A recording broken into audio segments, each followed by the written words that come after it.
মাছগুলো দেখতে পাচ্ছেন আমি কিভাবে ভেজে নিচ্ছি। আমি মোটামুটি ভালোই ভেজে নিয়েছি। আর এখানে কিন্তু এক এক করে আমি সব মশলা দিয়ে দিব। তো আমি সামান্য একটু পানি দিয়ে দিলাম মাছের সাথে। আর এখানে কিন্তু পেঁয়াজ বাটা এবং জিরা আর কাঁচামরিচ আর হচ্ছে গিয়ে এখানে এক কোষ রসুন আমি ব্লেন্ড করে নিয়ে এসেছি। তো আমি কিন্তু মশলাটা এইভাবেই তৈরি করে নিয়ে আসি, কেননা আমি রান্নার সময় দেখা যায় যে মশলাটা রেডি করি। তো আমি তো দিয়ে দিলাম মশলা, আর এখন দিয়ে দিব স্বাদ মতো লবণ। আসলে আমি বাইন মাছ দিয়ে কখনোই আমি লাউ দিয়ে রান্না করিনি। খুব ছোট্ট একটা লাউ নিয়ে এসেছে আমার হাজব্যান্ড।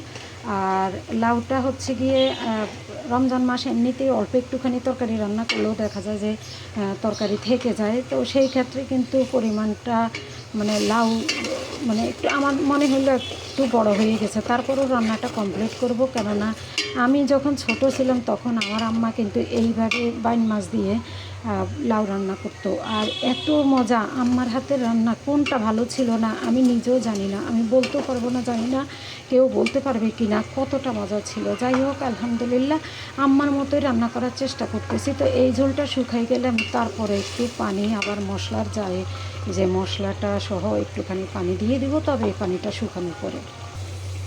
তো আমি তো মাছ কষিয়ে নিলাম। এই যে দেখেন আমি কত সুন্দর করে কষাইছি। আমি আগেও বলছি যে আমি মশলাটা খুব সুন্দর করে কষাইতে হয়, ঠিক এইভাবে আমি কষাই নিলাম। আর এখন লাউ দিয়ে দিব। তো লাউটা কষিয়ে নিচ্ছি। আর তো বললাম না, ছোট্ট একটা লাউ কষাতে কষাতে কিন্তু অনেকটাই ছোট হয়ে গেছে, মানে কমে গিয়েছে। যাই হোক, লাউটা রান্না কমপ্লিট করে আপনাদের সাথে শেয়ার করব। ভালো লাগলে আপনারাও শেয়ার করবেন, কমেন্টস করবেন। আরও একটা কথা বলি, আমি চাইলে কিন্তু মাছগুলো তুলে নিতে পারতাম, তো আমি কোনো মাছ তুলে নিইনি। আর মাছগুলো কিন্তু ভেজে আমি ওইভাবে মশলা কষিয়ে আমি রান্নাটা কমপ্লিট করার চেষ্টা করছি। আর আলহামদুলিল্লাহ কোনো মাছ ভাঙেওনি। আপনারা দেখতেই পাচ্ছেন সবগুলো মাছই কিন্তু আলহামদুলিল্লাহ গোটা গোটা। তো অল্প একটু মাছ দিয়ে কিন্তু সুন্দর লাউ রান্না করা যায়, সাথে 2-1টা চিংড়ি দিলেও কিন্তু হয়। তো বন্ধুরা, আমার রান্নাটা কতটা সুন্দর হয়েছে আমি বলে বোঝাতে পারবো না আপনাদেরকে।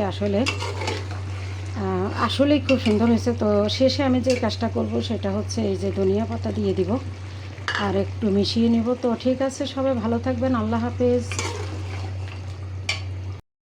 বিসমিল্লাহির রহমানির রহিম, আসসালামু আলাইকুম। আজকে খুব ছোট্ট একটা রান্না আপনাদের সাথে শেয়ার করব। আর এখানে হচ্ছে 8-10টা বাইন মাছ নিয়েছি। আর বাইন মাছটা আজকে আমি রান্না করব এবং তেলটা গরম হয়ে গিয়েছে যেহেতু, এখানে আমি একটু লবণ হলুদ মাখিয়ে আমি মাছটা তেলের মধ্যে দিয়ে দিলাম। আর এখন একটুখানি ভেজে নেব মাছটা।